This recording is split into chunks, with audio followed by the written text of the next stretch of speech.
नमस्कार विद्यार्थी मित्रांनो, तुमचं स्वागत आहे जय हिंद पाठशाला या यूट्यूब चॅनलमध्ये। आज आपण पंचायत राज या विषयावर आयोगाने विचारलेले प्रश्न पाहणार आहोत। चला तर मग सुरुवात करूया आजच्या व्हिडिओला। तत्पूर्वी जर तुम्ही आमच्या चॅनलवर नवीन असाल तर चॅनलला सबस्क्राइब करा, जास्तीत जास्त गरजू मित्रांपर्यंत शेअर करा आणि हो, व्हिडिओ आवडल्यास लाईक करायला मात्र विसरू नका। आणि दुसरी एक महत्त्वाची गोष्ट अशी की आपला हा व्हिडिओ पार्ट्समध्ये आणि तसंच सर्व व्हिडिओ म्हणजे सोलो परफॉर्मन्स आणि डिवाइडेड परफॉर्मन्स असेल।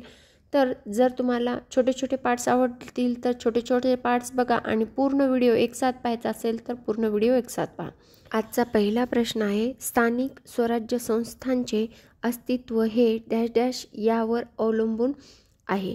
आता स्थानिक स्वराज्य संस्थेचे अस्तित्व कशावर अवलंबून असतं तर अधिकाराचे स्रोत, त्याचबरोबर निर्णय घेण्यातील जनतेचा सहभाग, म्हणजे आपल्या गावात जी ग्रामसभा होते त्या ग्रामसभेत जो निर्णय होतो प्रत्यक्षरित्या त्या निर्णय घेण्याचा जनतेचा जो असतो तो सहभाग, त्याचबरोबर सत्तेचे विकेंद्रीकरण, या सर्व गोष्टींचा स्थानिक स्वराज्य संस्थेत अस्तित्वाचा भाग किंवा घटक म्हणता येईल किंवा या घटकावर ते अवलंबून असतात म्हणता येईल।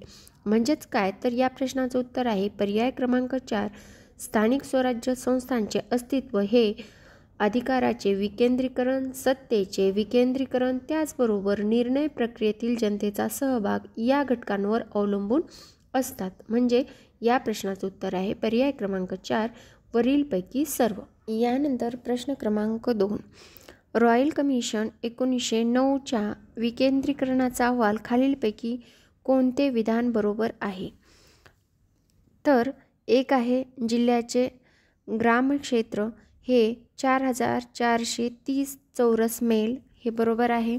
त्याचबरोबर सरासरी लोकसंख्या दुसरा आहे 9,31,000, तिसरा आहे जिल्हा दंडाधिकारी हा जिल्ह्याचा प्रमुख असेल आणि चौथा आहे वरीलपैकी सर्व। तर या प्रश्नाचं उत्तर आहे पर्याय क्रमांक 4 वरीलपैकी सर्व। रॉयल कमिशन हे 1907ला नेमलं गेलं आणि ते 1909 मध्ये विकेंद्रीकरणाचा अहवाल म्हणून सादर करण्यात आलं। म्हणजेच या प्रश्नाचं उत्तर आहे पर्याय क्रमांक 4। यानंतर पुढील प्रश्न आहे, पंचायत राज व्यवस्थेचे मूलभूत उद्दिष्ट खालीलपैकी कोणते सुनिश्चित करणे आहे तर आता आपल्याला माहित आहे पंचायत राज व्यवस्थेमध्ये लोकांचा सहभाग, त्याचबरोबर लोकांचा विकास आणि त्याचबरोबर लोकशाहीचं विकेंद्रीकरण हा आहे। म्हणजेच काय तर अ आणि क। म्हणजे या प्रश्नाचं उत्तर आहे पर्याय क्रमांक 2 अ आणि क। पंचायत राज व्यवस्थेचे मूलभूत उद्दिष्ट आहे विकासामध्ये लोकांचा सहभाग, त्याचबरोबर लोकशाहीचं विकेंद्रीकरण करणे। म्हणजेच अ आणि क, पर्याय क्रमांक 2। यानंतर प्रश्न क्रमांक 5, जोड्या लावा।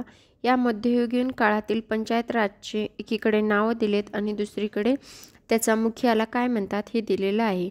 आता मोगा हे म्हणत होते सरपंचाला, त्यानंतर परगाना हे म्हणत होते अंमलगुजार यांना, त्यानंतर प्रांत केव्हा म्हणायचे जेव्हा अमीर होते, म्हणजेच पर्याय क्रमांक क ला 4।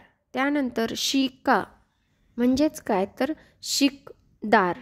म्हणजे यापैकी असा पर्याय कुठला आहे तर पर्याय क्रमांक 3।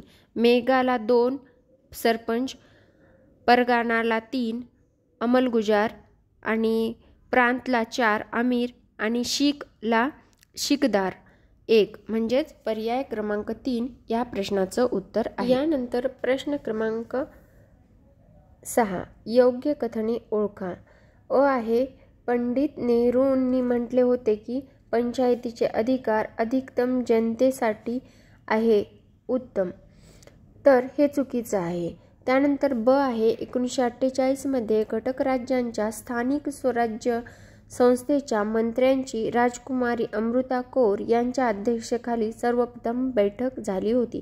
हे मात्र बरोबर आहे. स्थानिक स्वराज्य संस्थेच्या मंत्र्यांची बैठक ही राजकुमारी अमृता कौर यांच्या अध्यक्षतेखाली 1948ला सर्वप्रथम झालेली होती. म्हणजेच या प्रश्नाचं उत्तर आहे पर्याय क्रमांक 3 ब तेवढं योग्य, अ चुकीचं आहे. यानंतर पुढील प्रश्न आहे भारतात डॅश डॅश ईस्ट इंडिया कंपनीने जिल्हाधिकाऱ्याचे म्हणजेच कलेक्टरचे पद निर्माण केले. कोणत्या काळामध्ये कलेक्टरचं पद निर्माण केलं तर ते आहे 1772. म्हणजेच या प्रश्नाचं उत्तर आहे पर्याय क्रमांक 2 1772. यानंतर पुढील प्रश्न आहे योग्य जोड्या लावा. या मौर्य काळातील पंचायत संघटना आहेत. एकीकडं किती गावे आणि त्यांचं कुठली संघटना आहे पंचायतीची हे दुसरीकडे दिलेले आहेत आणि त्याच्या आपल्याला जोड्या लावायच्या आहेत. आता अ मध्ये आहे 10 गावे आणि 10 गावाला संग्रहण म्हणतात म्हणजेच 3. अ ला 3 असं कुठं आहे फक्त एका ठिकाणा. या ठिकाणाहून उत्तर निघून जातं. पर्याय क्रमांक 3 या प्रश्नाचं उत्तर आहे. पुढचं पाहून घेऊत. 200 गावे खारवटी. त्यानंतर क आहे 400 गावे 2 द्रोणमुख. त्यानंतर 500 कुटुंब 4 ग्राम. म्हणजेच या प्रश्नाचं उत्तर आहे पर्याय क्रमांक 3 अ ला 3 ब ला 5 क ला 2 आणि ड ला 4. यानंतर पुढील प्रश्न आहे खालील विधाने विचारात घ्या. अ आहे ऑगस्ट 1989 मध्ये राजीव गांधी शासनाने नगरपालिका विधेयक लोकसभेत मांडले होते. हे एकदम बरोबर आहे. त्यानंतर ब आहे लोकसभेमध्ये जरी हे विधेयक मंजूर झाले तरी लोकसभेमध्ये ऑक्टोबर 1989 मध्ये नामंजूर झाले त्यामुळे हे रद्द झाले. म्हणजे लोकसभेत मंजूर झालं पण राज्यसभेत नामंजूर झालं त्यामुळे हे विधेयक 1989 मध्ये नामंजूर झालं किंवा रद्द झालं. म्हणजेच ब सुद्धा एकदम बरोबर आहे. क आहे सप्टेंबर 1990 मध्ये व्ही.पी. सिंग शासनाने सुधारित नगरपालिका विधेयक लोकसभेमध्ये मांडले परंतु ते मंजूर झाले नाही आणि शेवटी लोकसभेचे विसर्जन झाले आणि ते रद्द झाले. हे सुद्धा बरोबर आहे. म्हणजेच या प्रश्नाचं उत्तर आहे पर्याय क्रमांक 4 अ ब क बरोबर. यानंतर पुढील प्रश्न आहे पंचायतीच्या मुख्य कार्यासंबंधी पुढीलपैकी कोणते विधान योग्य आहे. अ आहे आर्थिक विकास आणि सामाजिक न्यायासाठी योजना तयार करणे. ब आहे आर्थिक विकास आणि सामाजिक न्यायासाठी योजनेची अंमलबजावणी करणे.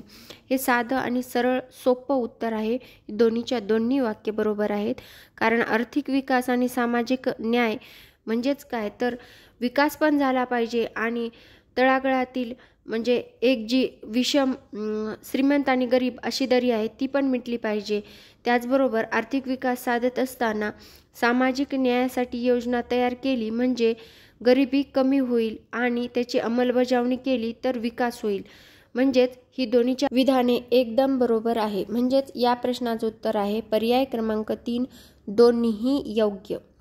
यानंतर पुढील प्रश्न आहे महाराष्ट्र जिल्हा परिषद व पंचायत समिती अधिनियम 1961 नुसार पंचायत समितीचे सभापती व उपसभापती यांची निवड करणारा प्रथम सर्वसाधारण सभेचे अध्यक्ष कोण असतात. तर ते असतात जिल्हाधिकारी अथवा त्यांचे प्रतिनिधी. म्हणजेच या प्रश्नाचं उत्तर आहे पर्याय क्रमांक 3 जिल्हाधिकारी व अथवा त्यांचे नेमलेले प्रतिनिधी. यानंतर पुढील प्रश्न आहे योग्य जोड्या लावा. आता आपल्याला हा जर प्रश्न पाठ केला तर आपला 1 मार्क पक्का म्हणजे पक्काच आहे. आता लॉर्ड मेयोनं कधी ठराव मांडलेला आहे तर आपल्याला माहिती आहे 1870 मध्ये. म्हणजे अ ला 1 2 ठिकाणी आहे. त्यानंतर लॉर्ड रिप्पनचा ठराव कधीचा आहे तर तो आहे 1882चा. आणि लॉर्ड रिप्पनला स्थानिक स्वराज्य संस्थेचे जनकसुद्धा म्हणतात. म्हणजे ब ला 4 हे 2 ठिकाणी आहे. त्यानंतर बॉम्बे म्युनिसिपल ॲक्ट आहे 1888चा. म्हणजे क ला 2. विकेंद्रीकरण आयोग आहे 1907चा. म्हणजे ड ला 3 असं कुठल्या पर्यायामध्ये आहे? तर पर्याय क्रमांक 1 म्हणजेच या प्रश्नाचं उत्तर आहे पर्याय क्रमांक 1. यानंतर पुढील प्रश्न आहे तकवाई अथवा तगाई म्हणजे काय? तर ते होतं कृषी कर्ज. हा स्ट्रेट फॉरवर्ड वर्ड आहे, प्रश्न आहे, त्यामुळे या प्रश्नाचं उत्तर आहे पर्याय क्रमांक 2 कृषी कर्ज म्हणजे तगाई. पाठच करून जायचं. यानंतर पुढील प्रश्न आहे स्थानिक शासन लोकशाहीचा कणा आहे असे कुणी म्हटलेले आहे? तर ते आहे विल्यम रॉबर्टसन. म्हणजेच या प्रश्नाचं उत्तर आहे पर्याय क्रमांक 1 विल्यम रॉबर्टसन. त्यानंतर पुढील प्रश्न आहे आधुनिक नागरिक स्थानिक स्वराज्य शासन विषयक भारतातील पहिला कायदा किंवा ठराव कोणता आहे? आता आपल्याला आधुनिक स्थानिक स्वराज्य म्हणजेच काय म्हणायचं, स्थानिक स्वराज्य शासन याबद्दल पहिला कायदा किंवा ठराव कुणी मांडलेला आहे? तर ते माहिती आहे आपल्याला लॉर्ड मेयोने म्हटलंय. म्हणजेच या प्रश्नाचं उत्तर आहे पर्याय क्रमांक 2 लॉर्ड मेयो ठराव. आज आता आपण इथेच थांबूया. भेटूया पुढील व्हिडिओमध्ये. व्हिडिओ शेवटपर्यंत पाहिल्याबद्दल धन्यवाद.